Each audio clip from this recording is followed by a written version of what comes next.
Hey guys, I just picked up a used Model X. I love this thing.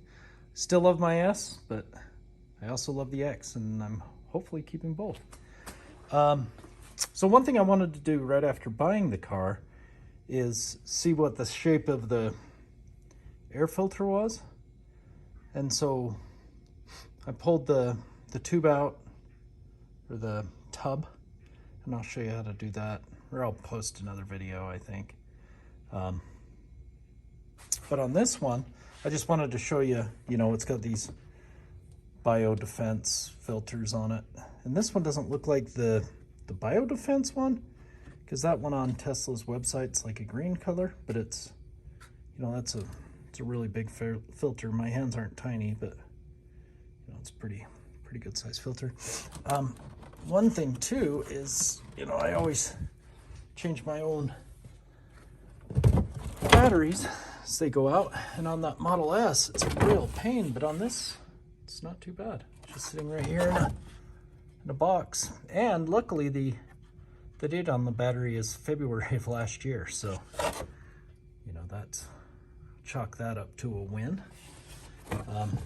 One thing I did do after, and I'll get back to the filter here in a minute, but right there's the intercooler for the coolant, and also there's another, the AC cooler sitting on top of it. You can see the AC lines right there.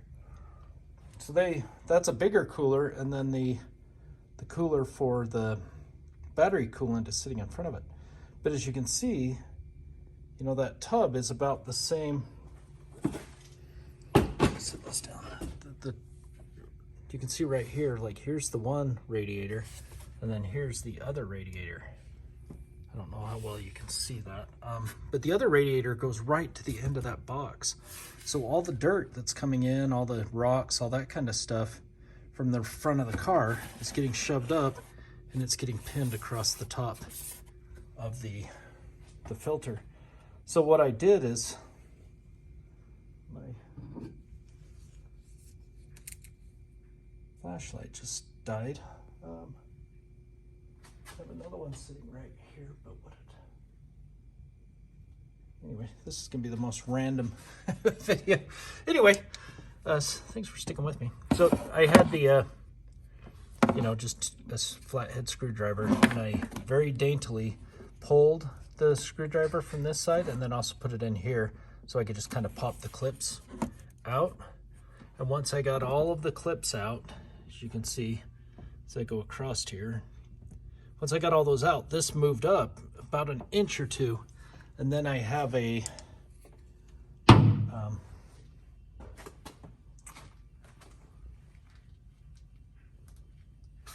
it's for your dryer. It's a dryer cleaner. So it's this thing, and it attaches to a tube.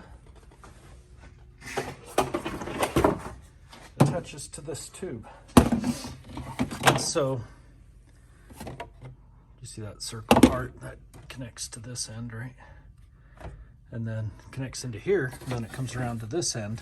And so what I did with this end is I just took it along the end of that radiator and just kind of, stair-stepped it along it as much as I could to suck the rocks out of the top of that radiator. Now, how much does that matter? I have no idea. But, I was in here anyways, so I did it. And it's, the first probably inch of it was just packed solid with rocks. And after I was done, there were still rocks in there, but there were less than there was before I started, so I don't know how much it helped, but I definitely don't think it hurt. Okay, so back to the air filter. So the air filter, I cleaned out, the tube, just used a microfiber towel from good old Costco. And then what I did is I put this on let me put it back in. You'll see it clips right in. There's a little edge right there that it falls into. And then it just, pushes in. So what I did is I took the vacuum cleaner and I, sucked along the outside of it with the vacuum cleaner, right? Get all of the leaves, all of the big chunks off of the pleats across it. And then I went down here with a microfiber towel, right? Cleaned it up real good. Especially these corners were pretty filthy. But I got all of that off, and then I looked inside of the pleats. Let me turn this back on, hopefully we have enough. But I looked inside of the pleats, and the pleats were just chock full of leaves and stuff. And I think I'm, you know, I'll order a new one, but to drag a little more life out on this one, after I was done vacuum cleaning all the stuff on the outside, I just took, you know, just a wrench and then pushed it in the pleat, and then took the vacuum cleaner and ran the vacuum cleaner with that, and I just stair stepped all the way down and sucked out a lot of the junk that was crammed in there. And I really don't know, like, how you're seeing it and how I'm seeing it is, you know, good old flashlight's done. It's not that dirty. It's, I don't know if it's one of the carbon, like you can see how dirty my hands are compared to it. I don't know if it's a carbon infused one. It's more gray than, you know, chock full of dirt. But anyway, that's what I did to draw a little more life out on that filter before I run out and buy one. I'm looking on Amazon, you go anywhere from $50 to, you know, $200, or you can get it from, I only found one on Tesla's site that was the biohazard one, and that was $400 or $499, I think. Anyway, so that's an idea if somebody wants to, you know, pull that thing out and suck the junk out of it. And especially, you know, if you do it, take your microfiber and go way up in that tube, because I got up, I don't know, a foot or so, and it was still, came out pretty dirty.